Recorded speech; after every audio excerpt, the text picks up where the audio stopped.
Et bonsoir à tous et bienvenue pour ce premier épisode de la série Le Monde 2, où je vous présenterai tous les 15 jours le parcours atypique d'un footballeur, donc de nationalité américaine, à l'étranger, sous forme de rubrique. Pour cette première, je vais vous présenter le parcours de Will John.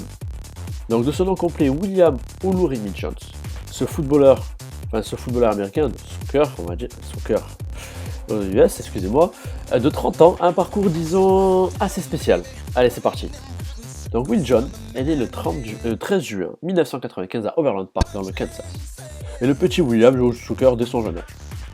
De 1999 à 2003, il rejoint le lycée du Rutgers High School et joue pour leur équipe. D'ailleurs, pour l'anecdote, il détient toujours le record de son lycée avec 36 buts et 20 passes décisives lors d'une même saison. Par la suite, il rejoint l'université de Saint-Louis et joue en USL avec les Kansas City Bus. D'ailleurs, cette équipe-là n'existe plus aujourd'hui. Et le début de la carrière professionnelle pour Will John commence lors de l'année 2005 avec la MLS Super Draft, où il se fera drafter en 18e position par les Chicago Fire.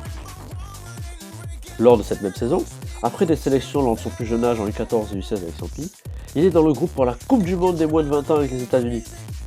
Malheureusement, ils se feront éliminer en 8e de finale par l'Italie. Il y avait des joueurs comme Fridji Adu d'ailleurs, Lien Nguyen, Sacha Klestad ou encore Quentin Westberg.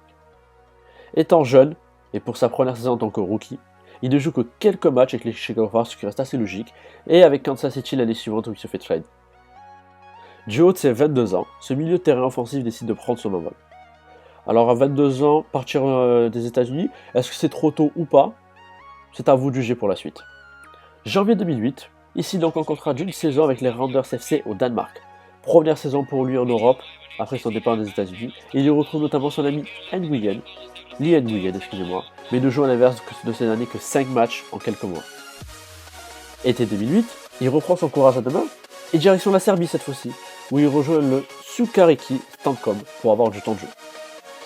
Malgré plus de minutes, l'adaptation est assez difficile pour lui dans ce nouveau pays en si peu de temps. Février 2009, nouveau départ, direction la Slovaquie cette fois-ci pour s'engager avec le club de Zilina, mais dû à des problèmes de papier avec son ancien club serbe, William Olurimi Jones s'engage finalement avec le NK Vinogradar en Croatie. D'ailleurs, pour la petite anecdote, le club de Zilina est très connu des fans marseillais pour avoir pris un 7-0 il y a quelques années. Et c'est enfin un peu de stabilité pour Will John avec le NK Vinogradar en Croatie, où il y restera près de 2 ans, avec pas loin de 40 matchs pour près de 15 buts. Des stats plutôt intéressantes pour un milieu offensif. Et après ces 2 saisons intéressantes, il effectue un essai notamment en Israël, avec le club du SC Dot, où il y jouera même un match de cup. Malheureusement, octobre 2009, nouvelle destination pour lui, où il s'engage avec le FC Alexandria en Ukraine. Et je vous avoue que pour cette partie de sa carrière, c'était un peu flou, j'ai pas pu malheureusement trouver beaucoup d'informations, mais du derrière, après avoir signé dans ce club, il se fait prêter au Missouri Comets en MISL. La MISL, pour ceux qui ne savent pas, c'est la Major Indoor Soccer League. Donc il ne joue pas avec ce club ukrainien, il a bientôt 28 ans, et ne trouve toujours aucune stabilité dans sa carrière, et a dû repartir jouer en indoor dans son pays. C'est un échec pour lui, mais malgré tout, Will John ne lâche rien, et arrive à rejoindre l'Azerbaïdjan pour signer avec le club de l'Azal Bakou. Et il y retrouve enfin un peu de stabilité, où il y restera près de 2 ans avec l'Azal, pour près de 41 matchs et de 12 buts inscrits. Et après cette aventure à l'autre bout des États-Unis, ces 2 saisons enfin avec un peu de stabilité, Will John décide de rejoindre le Maroc.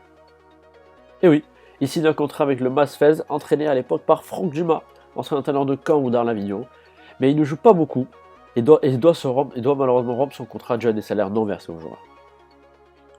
Mercato hivernal 2015, il effectue un essai au Shamrock Rovers pendant plusieurs mois en Irlande, mais s'engage finalement quelques mois plus tard avec le club de Rops en Finlande. Et pour le moment, vous le voyez en image, il semble avoir du temps de jeu avec sa nouvelle équipe et plutôt bien s'amuser avec quelques gestes techniques et quelques belles actions individuelles voire collectives. Faisons un bilan. À 30 ans, William Olurimi Jones a joué dans 10 clubs en 10 ans et a découvert près de 11-12 pays différents en comptant ses essais et son pays d'origine. Dans le style baroudeur, Will John rentre parfaitement dans le cadre des footballeurs qui ont voyagé à travers le monde pour leur carrière. Donc pour cette chronique, et pour commencer avec ces footballeurs américains de soccer, qui jouent à l'étranger, je pense que c'était le profil parfait pour lancer cette chronique. Le coup nous réservera notre ex-international Luvin d'ici quelques saisons, on ne le sait pas. Pour le moment, il semble se faire plaisir en Finlande, c'est tout ce que je lui souhaite. En étant plus jeune, Il a joué aussi 24 matchs avec les États-Unis U20 pour près de 10 buts. Alors, après vous voyez qu'il a beaucoup de qualité. On remarque que c'est un joueur très vif, très technique, avec une bonne vision de jeu qui provoque les défenseurs et qui essaye vraiment de percer les lignes. Est-ce que c'est un joueur qui peut aujourd'hui percer en MLS? Je ne sais pas. Est-ce qu'un retour en MLS pour ce joueur-là est-il possible aujourd'hui? À vous de le juger. Donnez-moi votre avis. En tout cas, pour moi, c'est un joueur qui a beaucoup de qualité et qui doit avoir beaucoup de mental pour avoir réussi à rebondir à chaque fois. Parce que oui, les footballeurs qui jouent à l'étranger et qui enchaînent près de 10 clubs en 10 ans ont un problème de stabilité, c'est-à-dire n'ont pas forcément des fois beaucoup de patience. Et je pense que c'est résumé dans son profil, même s'il est parti à 22 ans et que beaucoup en Europe aujourd'hui, 22 ans c'est un âge élevé. Aux États-Unis, ce n'est pas le cas. Et il est parti très jeune de les États-Unis pour le Danemark où il a très peu joué. Alors, c'était un pari, c'est là où on peut l'encourager, mais sa grande qualité, je pense, c'est l'air d'avoir son mental, parce qu'il a l'air de toujours vouloir rebondir dans un club et ne jamais lâcher, quel que soit le club et quelle que soit la destination. J'espère que cette chronique vous aura plu. Quant à moi, je vous dis à la prochaine et passez de bonnes fêtes. À bientôt tout le monde. Ciao.